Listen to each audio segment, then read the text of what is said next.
नमस्कार मित्रांनो, Bigg Boss Marathi season number 5च्या ग्रँड फिनालेला आता जवळजवळ सुरुवात झाली आहे.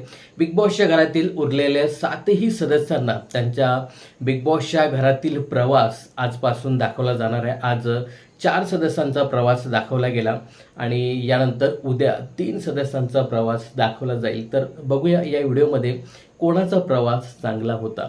पण मला आहे ना थोडेसे 2 मुद्दे जे या प्रवासाच्या अगोदर जे काही 2-3 मुद्दे झाले तर याच्यावर मला थोडंसं बोलायचं आहे. आता इथे बघा, दिवसाच्या सुरुवातीलाच अंकिता आणि अभिदादा हे टास्कबद्दल बोलताना दिसत आहेत. अंकिता इथे सांगते की आपण ना टास्क चांगला खेळायला हवा होता. इथे अभिजित पण सांगतो की हो, माझ्याकडनं काही गोष्टी चुकल्या. आता बघा, अंकिता ही तो टास्क पहिल्यांदा खेळत होती. तिच्याकडनं सगळेजण शिकले की हा टास्क कसा खेळायला पाहिजे. आता अंकिताने तिच्या परीने जेवढं काही खेळण्याचं, झेंडे घेण्याचं तिने प्रयत्न केला आणि बऱ्यापैकी तिने कमी वेळामध्ये 19 झेंडे आणले. खरं तर 20 झेंडे आणायला हवे होते, पण ठीक आहे, नाही तिला कळाला एक झेंडा कुठे मिसमॅच झाला. पण अंकिता इथे बऱ्यापैकी तिच्या पद्धतीने ती खूप छान खेळली. अभिदादाला ना खूप संधी होती. अभिदादाला सगळं बिग बॉसने दाखवलं होतं, ॲनालिसिस केलं होतं की सूरजने एवढ्या वेळात एवढे झेंडे आणले आणि 20च्या 20 झेंडे आणले तर त्याला महत्त्व आहे. एवढं सगळं दाखवून सांगून सुद्धा अभिदादा याने 2 झेंडे त्याने आणलेच नाही. खरं तर त्याला दिसत होते ते 2 झेंडे. 5 मिनिटं वेळेच्या अगोदर तो पोचला सुद्धा होता. तो झेंडे आणू शकत होता, पण माहिती नाही, कदाचित त्याचा पाय वगैरे दुखत असेल आणि त्यामुळे मग त्याने ते झेंडे सोडले. पण इथे त्याने कबूल केलं की आपण तो टास्क चांगला खेळायला हवा होता, सूरजसारखाच खेळायला हवा होता. यानंतर इथे बघा, निकी तांबोळी थोडीशी स्वतःशीच भाष्य करताना दिसते. निकी इथे बोलते की मी दुसऱ्यासारखी कपटी कुरूप वगैरे नाही, मी प्युअर आहे. जरी म्हणजे मला असं आता गिल्ट होते की मी काही गोष्टी चुकीच्या वागली, पण मला त्या गोष्टीचा आता खूप त्रास होतोय.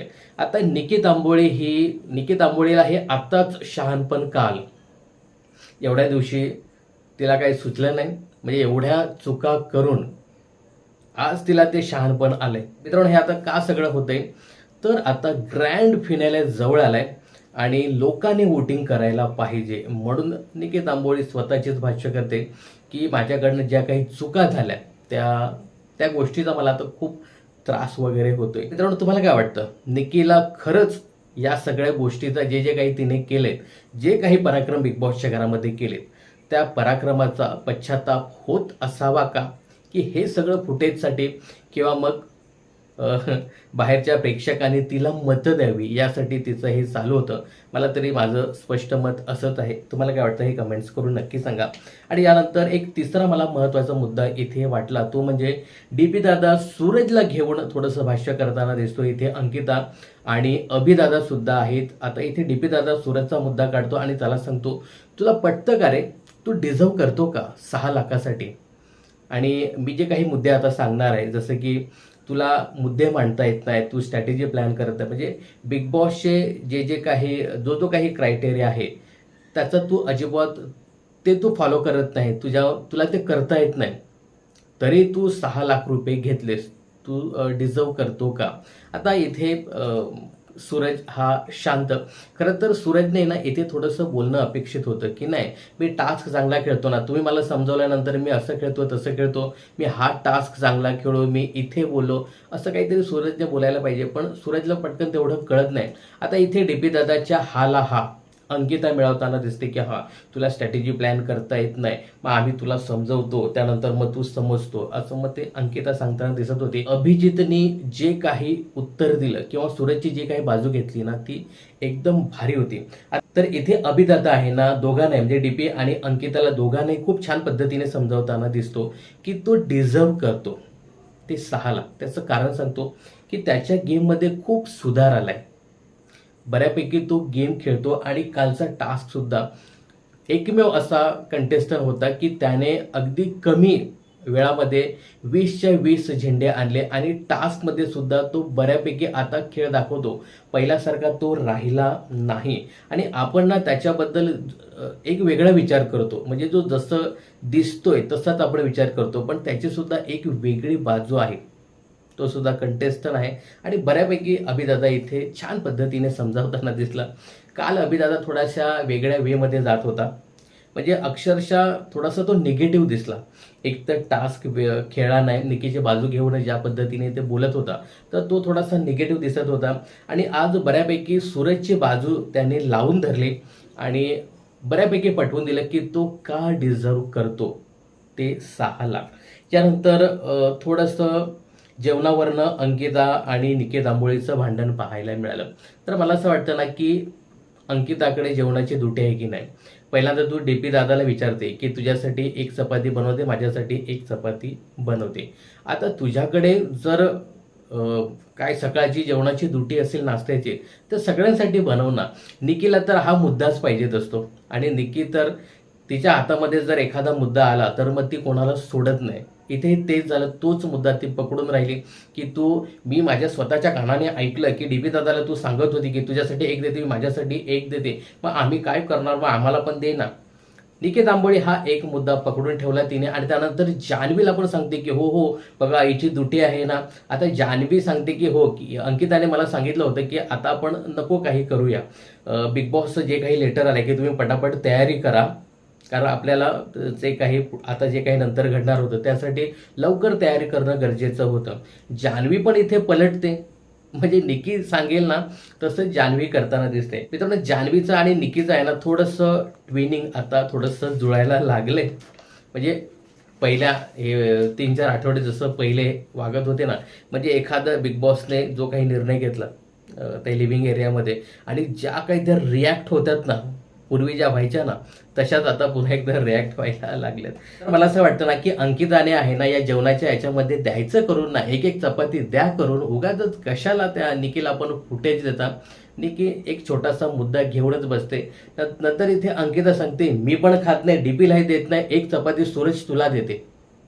अरे कशाला मुद्दा वाढवताय, घ्या ना पटकन, एक 5 मिनिटात तुमच्या 5 चपात्या होतील, पटापट सगळ्यांना देऊन टाका आणि नाश्ता करा, मोकळे व्हा. तर ठीक आहे, पण एक तुम्ही नोटीस केलं असेल तर या पूर्ण सीझनमध्ये आहे ना 1 ते 2च वेळा जेवणावरनं भांडणं झाली. नॉर्मली बिग बॉसच्या घरामध्ये आहे ना जेवणावरनं सतत भांडणं होत असतात. तर अशा प्रकारे आता आपण या प्रवासाकडे जाऊया. इथे शिव ठाकरे हा बिग बॉस मराठीच्या घरामध्ये येतो आणि ज्या पद्धतीने सगळे सदस्य खेळतात तर त्याच्या खेळाचं कौतुक करून संपूर्ण महाराष्ट्रातर्फे या 7ही सदस्यांना तो मानाचा मुद्रा करतो आणि सांगतो की कमाल TRP आहे, हिंदीला सुद्धा एवढा TRP मिळाला नव्हता, एवढा TRP आहे. आणि त्यानंतर सांगतो की तुम्ही सगळं घर वगैरे खूप मिस कराल, आता आपण तेच क्षण जगणार आहोत. तुमचा प्रवास एवढा सुंदररित्या दाखवला जाईल की तुम्ही इमॅजिन सुद्धा करू शकत नाही. तर एकेकाचा प्रवास मग दाखवायला सुरुवात होते. तर ठीक आहे, आपण जो काही 4 जणांचा आज प्रवास दाखवला त्याबद्दल थोडं जाणून घेऊया. इथे पहिल्यांदा वर्षाताई उसगावकर येतात. वर्षाताई बिग बॉसच्या घराबाहेर आल्यानंतर पहिल्यांदाच अशी त्यांनी हाडामासाची माणसं बघितली, त्यामुळे त्या खूप भावूक झालेल्या पाहायला मिळाल्या. वर्षाताईने पहिल्यांदा मीडियासमोर मस्तपैकी पोच दिल्या, त्यानंतर आतमध्ये आल्या आणि शिव ठाकरेंनी मस्तपैकी हाताला धरून वरती नेलं तिथे आणि त्यांचा AV दाखवला. AV दाखवत असताना वर्षाताईंचं जे काही चित्रपट आहेत ना त्याची नावं घेऊन त्यांनी खूप छान पद्धतीने तो AV पहिल्यांदा तयार केला होता. त्यानंतर वर्षा उसगावकर ह्या बिग बॉसच्या घरातील द वंडर वुमन म्हणून त्यांनी संबोधलं. पहिल्यांदा त्यांचे शब्दफेक त्या AVमध्ये दाखवली, ज्या पद्धतीने ते शब्दफेक करतात ते. त्यानंतर फनी वे दाखवला, निकेत आंबोळी आणि वर्षाताईंचं भांडण, जान्हवी किल्लेकर आणि वर्षाताईंचं भांडण, त्यानंतर DP दादा वर्षाताईंचं भांडण, त्यानंतर कॅप्टन पद कसं मिळवलं आणि त्यानंतर वर्षाताई टास्क वगैरे कशा खेळल्या. तर हे खूप छान पद्धतीने त्या AVमध्ये दाखवलं. छान प्रवास दाखवला वर्षाताईंचा, मला खरंच आवडला वर्षाताईंचा तो प्रवास. पण वर्षाताईंचं एक खरंच मानावं लागेल की या सगळ्या पोरीमध्ये आहे ना त्यांनी स्वतःचं एक वेगळं पण सिद्ध केलं. ठीक आहे, काही अंशी आपण बरेच वर्षाताईंना बोललोय, पण एक त्यांचं नक्कीच म्हणावं लागेल की वर्षाताई कधी टीम A, कधी टीम B, कधी इंडिव्हिज्युअल खेळ करून बिग बॉसच्या घरामध्ये त्या राहिल्या आणि एक वेगळं पण त्यांनी नेहमीच दाखवलं. जिथे बोलायचं तिथे त्या टीम Bच्या विरुद्ध पण बोलल्या, टीम Aच्या विरुद्ध पण बोलल्या. आणि हे एव्हीमध्ये पण सुद्धा दाखवलं. तर वर्षाताईंचा प्रवास चांगला होता. यानंतर निकी तांबोळीचा जो काही प्रवास होता, हार्ट ऑफ डोंबिवली. आता मी पण मूळचा डोंबिवलीचा.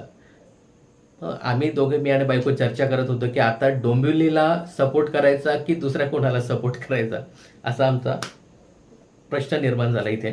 त्यानंतर इथे निकी तांबोळीची एव्ही दाखवत असताना पहिल्यांदा इथे बिग बॉस सांगतात की शोला सर्वोच्च स्थानी ठेवणारी ही आहे निकी तांबोळी आणि तिची या बिग बॉसच्या घरामध्ये नेहमीच चर्चा राहिलेली आहे आणि कंटेंट क्वीन ही बिग बॉसच्या घरातील आहे. मित्रांनो, निकी तांबोळीचं सांगायचं झालं ना तर खरंच यार, निकी तांबोळी हिने शोला सर्वोच्च जे स्थान आहे ना ते नक्कीच दिलं आणि कायमच ती चर्चेत राहिली. चांगली वाईट का होईना, कायमच चर्चेत ती राहिली. आणि जरी तुम्ही आता याच्यावरती मला काही बोललात तरी चालेल, पण निकी तांबोळीने Bigg Boss Marathi season number 5 हा चालवला आणि गाजवला. अगदी डे 1 पासून. डे 1ला जो पूर्ण पहिला आठवडा जो चालवला, गाजवला, तो म्हणजे निकी तांबोळीने. निकी तांबोळी ज्या पद्धतीने वर्षाताईंना टार्गेट करत होती, तर यामुळेच या शोची खूप चर्चा तेव्हा पहिल्या आठवड्यामध्ये झाली आणि तेव्हापासून मोठा असा प्रेक्षक वर्ग नक्कीच जोडला गेला बिग बॉसला. बघा, असे काही कंटेस्टंट बिग बॉसच्या घरामध्ये आले, जसे की सूरज चव्हाण, अंकिता असेल, डीपी दत्त असेल, यांच्यामुळे नक्कीच नवीन प्रेक्षक जोडले गेले. म्हणजे मी खरं सांगतो की ज्या सदस्यांना ज्या लोकांना बिग बॉस हा शो काय असतो हे माहीत पण नव्हतं, अशी लोक, सूरजमुळे कितीतरी लाखो लोक या बिग बॉसच्या प्रवासाला जोडले गेले. अंकितामुळे, डीपी दादामुळे बरीचशी लाखो मंडळी या शोला जोडले गेले. हे एक तर आहेच, पण एक मानावं लागेल मित्रांनो, निकी तांबोळीने खरंच बिग बॉस गाजवलं असं सांगितलं तरी वावगं ठरणार नाही. आता निकी तांबोळीचा जो काही प्रवास होता याच्यामध्ये थोडंसं फनी वे दाखवला, त्यानंतर अरबाजचं बरंचसं दाखवलं. अरबाजचं प्रेम, अरबाजचं भांडण, हे सगळं दाखवत असताना निकी शांत होती. अरबाजचा प्रवास वगैरे, त्यांचं प्रेम थोडंसं भरून येत होतं, थोडंसं इथे चावत होती वगैरे, असं तिचं चालू होतं. पण जेव्हा अभिजित आणि तिचा प्रवास जो काही दाखवला ना, तर अक्षरशः ती अशी करून बघावी लागली आणि तिच्या चेहऱ्यावरती एकदम स्माईल आली. अभिजित आणि तिचं जे काही नातं दाखवलं. पण खरं सांगतो, अभिजित आणि तिची एक निखळ मैत्री होती. तर निकी तांबोळीचा पण व्हिडिओ त्यातल्या त्यात ठीक होता, म्हणजे जसा बनवायला हवा होता, ज्या पद्धतीने निकी तांबोळीने खेळ केला होता, तर त्या पद्धतीने तो नव्हता. इथे ना धाकड गल वगैरे असं गाणं काहीतरी टाकायला हवं होतं, पण ठीक आहे. निकी तांबोळीचा व्हिडिओही चांगला होता. सगळ्यात भारी होता ना तो म्हणजे अंकिताचा व्हिडिओ होता. भारी तयार केला अंकिताचा. म्हणजे अंकिताचं सांगायचं झालं ना तर मालवणी भाषा बिग बॉसच्या घरामध्ये जपली, टिकवून ठेवली. प्रत्येक वेळी समोरच्याला समजो ना समजो, पण ती मालवणीमध्ये बोलत होती आणि त्याचं नेहमीच कौतुक बिग बॉसने घरामध्ये केलं. आणि इथे सुद्धा त्या एव्हीमध्ये सुद्धा बिग बॉस करताना दिसत होते. इथे ते सांगत होते की कोकण रेल्वे थोडीशी स्टार्टिंगला थोडीशी हळूहळू चालत होती, त्यानंतर खूप छान असा पिकअप घेतला. बऱ्याचशा चांगल्या गोष्टी अंकिताच्या या एव्हीमध्ये दाखवल्या. पण इथे आहे ना, अभिजितला थोडंसं जास्तच दाखवलं आणि थोडंसं अभिजितला त्या अंकिताच्या व्हिडिओमध्ये थोडंसं निगेटिव्ह दाखवलं आणि डीपी दादाला थोडंसं पॉझिटिव्ह दाखवलं. खरं तर डीपी दादासुद्धा अंकिताला बरंच काही बोलत होता किंवा बोलला होता. तिच्या विरुद्ध सुद्धा बरंच बोलत होता. तिच्या तोंडावर पण बराच वेळा विरुद्ध बोलला. तर या गोष्टी अजिबात दाखवल्या नाही. डीपी दादाचा थोडासा पॉझिटिव्हनेसच तिला दाखवला आणि पूर्ण एव्हीमध्ये अंकिताला अभिजित सावंत हा निगेटिव्हच दाखवला. तर अशा प्रकारे अंकिताचा व्हिडिओ होता, चांगला व्हिडिओ होता. अजून दुसरा भारी व्हिडिओ होता तो म्हणजे अभिजित दादा सावंतचा. अभिजित बद्दल बोलताना इथे बिग बॉस म्हणाले संयमी, सुस्वभावी, स्पष्ट वक्तेपणा आणि छान एक मुद्दा मांडला की प्रसिद्धीचा बडेजबाब न करणारा. आता तो सांगू शकत होता की मी इंडियन आयडल, फर्स्ट इंडियन आयडलचा विजेता आहे, माझ्याशी असं वागा तसं वागा, परंतु नाही. खूप छान अभिजित बिग बॉसच्या घरामध्ये राहिला. त्यानंतर त्याचं पहिल्यांदा अगदी फनी वे दाखवलं. म्हणजे ते काय ते बारका होता, त्याची टिंगल करण्यापासून तर टीम बी पूर्ण हातात घेऊन स्ट्रॅटेजी प्लॅन करणे. अक्षरशः कितीतरी वेळा टीम बीच्या बरोबर बोलताना स्ट्रॅटेजी प्लॅन करताना त्याला दाखवलं. त्यानंतर त्याची एक टास्क खेळण्याची वेगळी पद्धत, अरबाज आणि त्याचं भांडण, निकी आणि त्याची मैत्री, त्यानंतर अभिजित आणि अंकिता यांचं जे काही भांडण असेल ते, किंवा पिकनिक स्पॉटला बसला होता त्यानंतर जेव्हा त्याला सुनावतात त्यानंतर तो उठणं असेल, मग ते पिकअप घेणं असेल, भारी होतं. अभिजित दादाचा जर्नीसुद्धा भारी होता, एकदम अभिलाषा वगैरे जो काही बनला होता ना, तर भारी होता.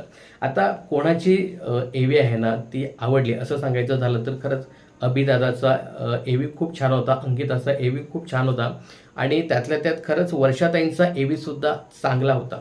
निकीला जसं प्रेझेंट करायला पाहिजेत होतं तिच्या गेमनुसार, त्यानुसार हा एवी बनवला नव्हता. तर मित्रांनो, अशा प्रकारे 4 जणांचे आज एवी दाखवलेत. उद्या 3 जणांचे एवी दाखवले जाणार आहेत. त्याच्यातील दोघांचे प्रोमो आलेत. इथे सूरज आणि डीपी दादाचा प्रोमो आलाय. आता बहुतेक मला असं वाटतं की जान्हवीचा प्रोमो टाकला नसला तरीही जान्हवीला उद्या पहिल्यांदा दाखवला जाईल, त्यानंतर डीपी दादा आणि नंतर अगदी शेवटी असणार आहे तो म्हणजे सूरज चव्हाण. तर मित्रांनो, आज तुम्हाला कोणाचा एवी आवडला आणि उद्या कोणाचा एवी पाहण्यासाठी तुम्ही उत्सुक असाल किंवा आहात हे कमेंट्स करून नक्की सांगा. बिग बॉस मराठीच्या अशाच अपडेट्स जाणून घेण्यासाठी चॅनलला सबस्क्राईब आणि फॉलो करायला विसरू नका.